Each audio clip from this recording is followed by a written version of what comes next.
सबाल खैर दोस्तों, मैं हूं आदिल खान आज़ाद। आज है 18 अगस्त 2026 और आप देख रहे हैं आज़ाद बोल इंडिया पर मिडिल ईस्ट मॉर्निंग न्यूज़। इस शो में आप देखेंगे अब डिफेंस नहीं सीधे ऑफेंसिव मोड में जाने की तैयारी में है ईरान। कर सकता है पहला हमला, नए हमले के इम्कान, IRGC का दुश्मन को सख्त जवाब देने का पैगाम, कतर को शैतानी रियासत बताकर हथियार न देने का इसराइल ने कर दिया ऐलान। और इसी के साथ देखिए क्या यमनी नौजवानों को जंग में धकेल रहा है सऊदी अरब। हमास के हथियार और सुरंगें खत्म करने की इसराइल के अलावा किसने रख दी शर्त।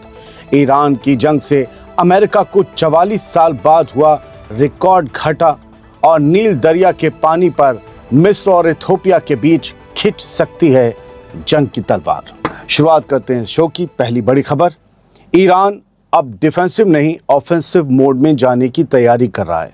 यानी आसान लफ्ज़ों में समझिए कि ईरान अब सिर्फ अपना बचाव करने के बजाय पहला हमला करने की तैयारी कर रहा है। और इसकी वजह अमेरिका के साथ बातचीत को लेकर ईरान का लगातार कम होता भरोसा बताया जा रहा है। इस्लामाबाद में हुआ MOU ख़त्म हो गया, कल रिन्यू नहीं हुआ। 17 अगस्त की रात आई खबर के मुताबिक एक सीनियर ईरानी ओहदेदार अफसर ने यह कहा है कि ईरान को अब लगने लगा है कि अमेरिका सीज़ फायर और बातचीत को लेकर संजीदा नहीं है। इस ईरानी अफसर के मुताबिक ईरान की फोर्सेस को, ईरान की मिलिट्री को, बाकी फोर्सेस को स्ट्रेट ऑफ हॉर्मुज़ और पूरे रीजन में तनाव बढ़ने की सूरत के लिए बिल्कुल तैयार रहना होगा। यानी हर वक्त ट्रिगर पर हाथ, हर वक्त पैर में बूट। उन्होंने कहा कि ईरान अब मुश्किल फैसले लेने और ज़रूरत पड़ने पर कार्रवाई करने के लिए भी तैयार रहेगा। मुश्किल फैसले और कार्रवाई, समझ रहे हैं? यानी ईरान का मानना है कि सिर्फ अमेरिका पर प्रेशर डालने या दूसरे मुल्कों को मीडिएटर बनाने से पायदार सीज़ फायर हासिल करना अब मुमकिन नहीं है। सीज़ फायर हासिल करना है या अपनी शर्तें अमल में लानी हैं तो कुछ और करना होगा, शायद सामने वाले से पहले करना होगा। दूसरी खबर एक सवाल के साथ, क्या ईरान पर एक और जंग के बादल मंडरा रहे हैं?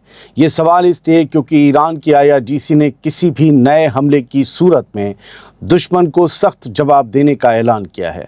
17 अगस्त की रात IRGC ने कहा कि मौजूदा नाजुक हालात में उसकी फोर्सेस ईरान की हिफाजत के लिए पूरी तरह तैयार हैं।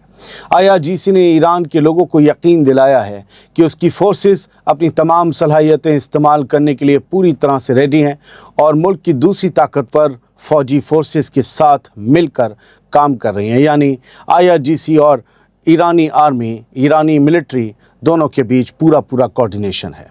बयान में कहा गया है कि किसी भी नई धमकी या हमले की सूरत में IRGC ईरान की सरजमी, उसकी आज़ादी, उसके वक़ार और कौमी मुफाद की हिफाजत के लिए सख्ती के साथ जवाब देगी। ईरान से आई तीसरी खबर सुन लीजिए। अमेरिकी सदर डोनाल्ड ट्रंप ने 17 अगस्त की शाम ये दावा किया था कि पर्दे के पीछे ईरान की IRGC और अमेरिका के बीच बातचीत चल रही है। हमने भी ये खबर आपको दिखाई थी, लेकिन अब IRGC ने ट्रंप के इस दावे को साफ तौर पर खारिज कर दिया है। IRGC के स्पोक्सपर्सन ब्रिगेडियर जनरल हुसैन मुहिबी ने कहा है कि IRGC और अमेरिका के बीच किसी तरह की कोई बातचीत नहीं हो रही है। उन्होंने ट्रंप के दावे को जंग में अमेरिका की नाकामी और मायूसी से पैदा हुआ वहम और ख्याल करार दिया। मुहिबी ने कहा कि ईरान की तरफ से अमेरिका के साथ बातचीत का कोई बैक चैनल भी मौजूद नहीं है और IRGC के किसी अफसर का अमरीकी अफसरों से कोई राब्ता नहीं है।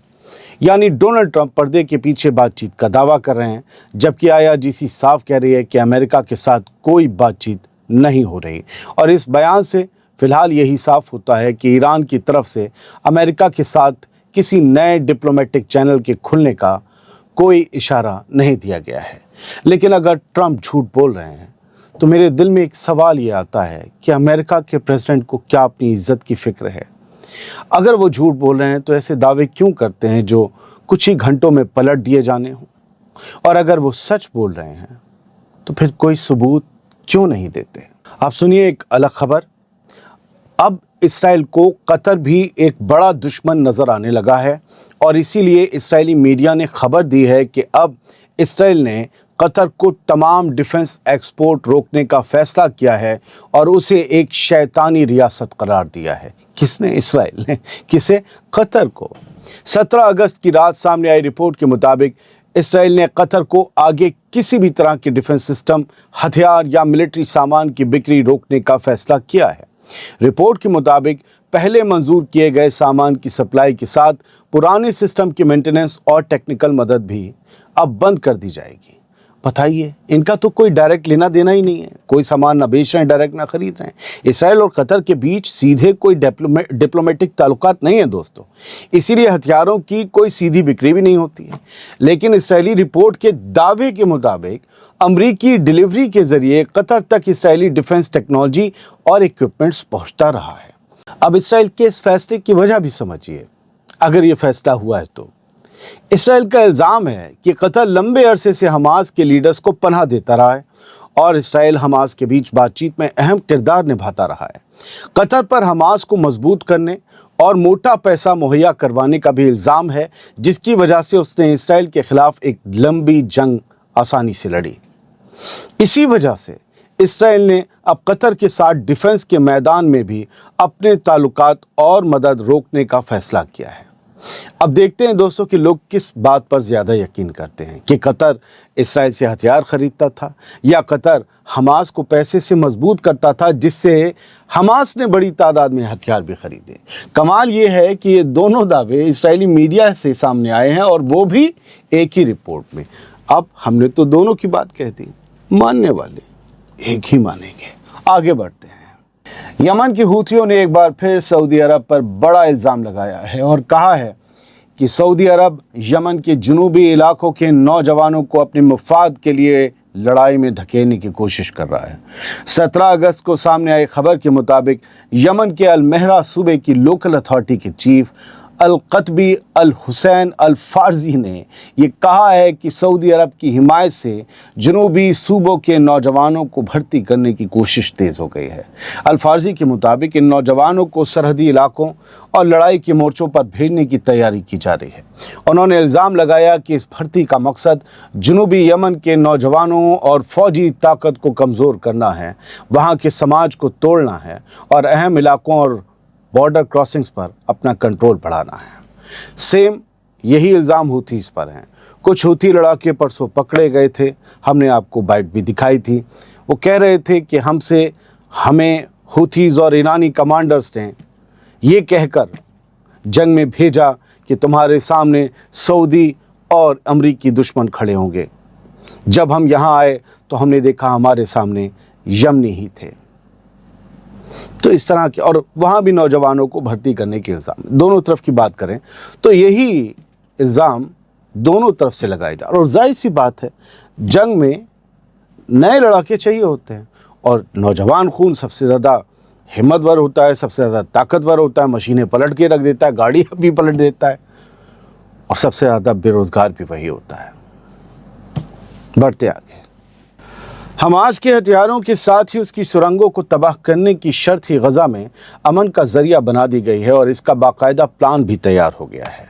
मतलब सुरंगें तबाह करो, हथियार डालो, तभी अमन आएगा। अमेरिका और इसराइल के बीच गज़ा को लेकर हुई डील में हमास के हथियार और सुरंगें ख़त्म करने की शर्त सामने आई है, लेकिन इसराइल की तरफ से नहीं, उनसे भी ऊपर वालों की तरफ से। अमरीकी सदर डोनाल्ड ट्रंप के दामाद जैरेड कुशनर की अगुवाई वाले बोर्ड ऑफ पीस के डेलीगेशन और Israeli prime minister Benjamin Netanyahu के बीच 17 अगस्त की रात एक बातचीत हुई, एक मीटिंग हुई, और बातचीत में हमास के पूरी तरह निहत्था किए जाने पर रजामंदी की बात कही गई है। बोर्ड ऑफ पीस के एक अफसर के मुताबिक इसराइली फोर्सेस को गज़ा से तब तक वापस नहीं बुलाया जाएगा जब तक हमास को पूरी तरह से निहत्था नहीं कर दिया जाता, उसके हथियार नहीं ले लिए जाते। इस डील के मुताबिक हमास के तमाम हल्के और भारी हथियारों के साथ उसकी सुरंगों को भी ख़त्म किया जाएगा ताकि उन्हें दोबारा इस्तेमाल ना किया जा सके।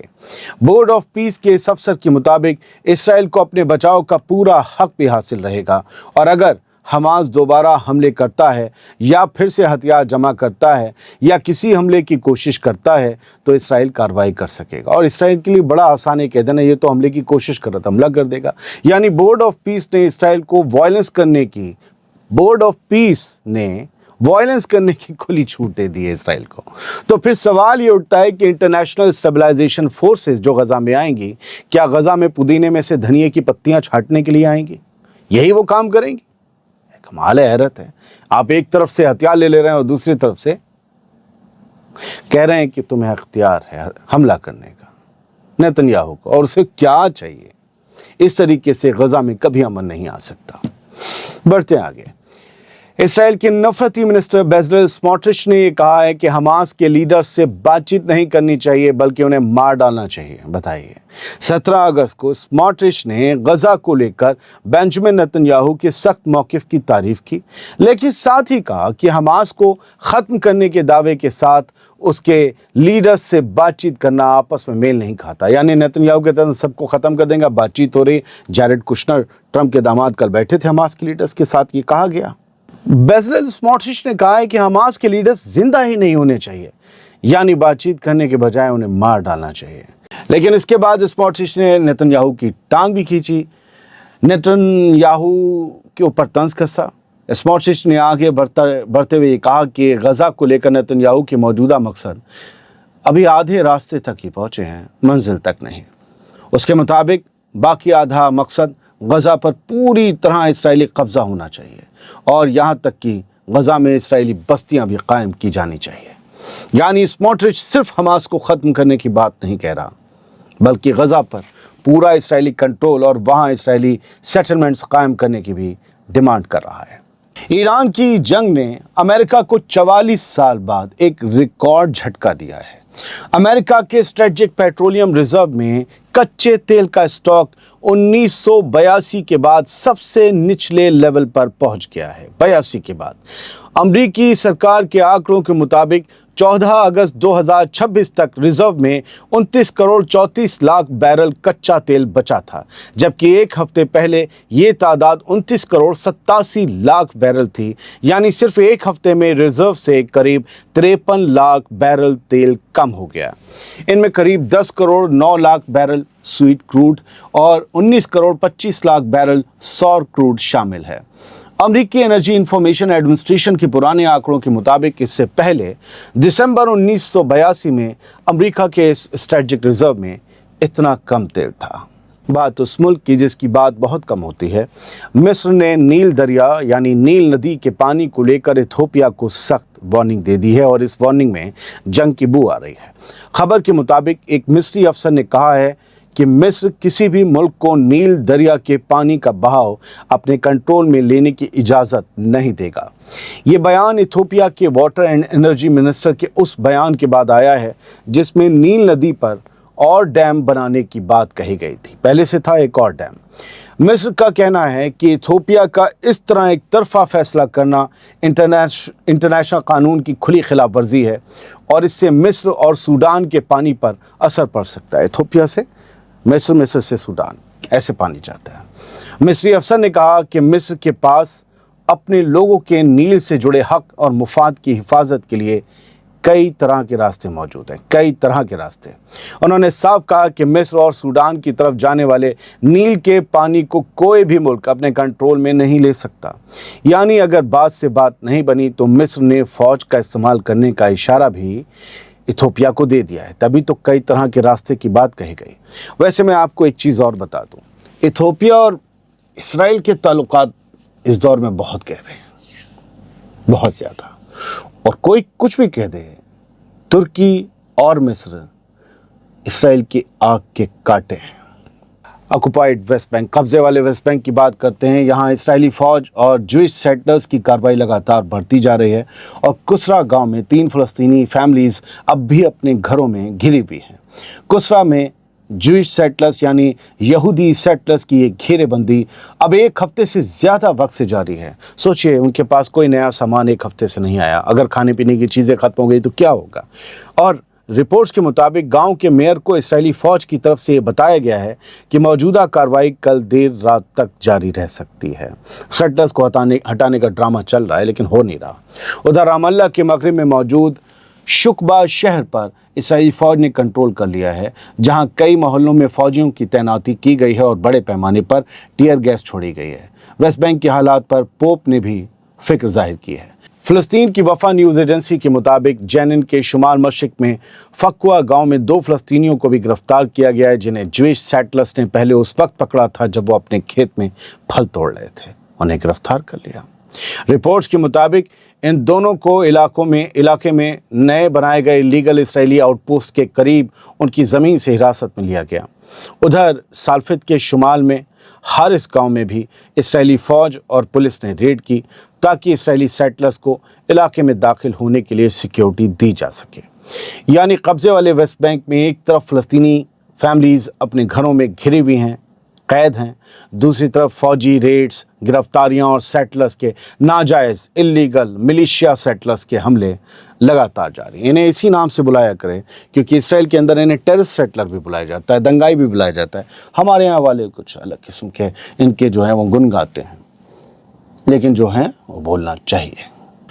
फ़िलहाल इन्हीं ख़बरों के साथ इजाज़त दीजिए, कुछ और वीडियोज़ आएंगे, कुछ और स्टोरीज़ आएंगी। हाँ, मैं हुथीज़ के ऊपर एक स्टोरी प्लान कर रहा हूँ, उनकी हिस्ट्री, कॉन्फ्लिक्ट, दुश्मनी, बहुत कुछ। अगर आप देखने में दिलचस्पी रखते हो तो ज़रूर बताइएगा। इस वीडियो को फॉरवर्ड करें, आज़ाद बोल इंडिया को ज्वाइन करें, ये मैं कभी नहीं कहता। और अगर अब तक सब्सक्राइब ना किया हो तो कर लीजिए, ये मैं 1 महीने से कह रहा हूँ। बहुत बहुत शुक्रिया। सलामत रहिए, खुश रहिए, आप सबको सलाम।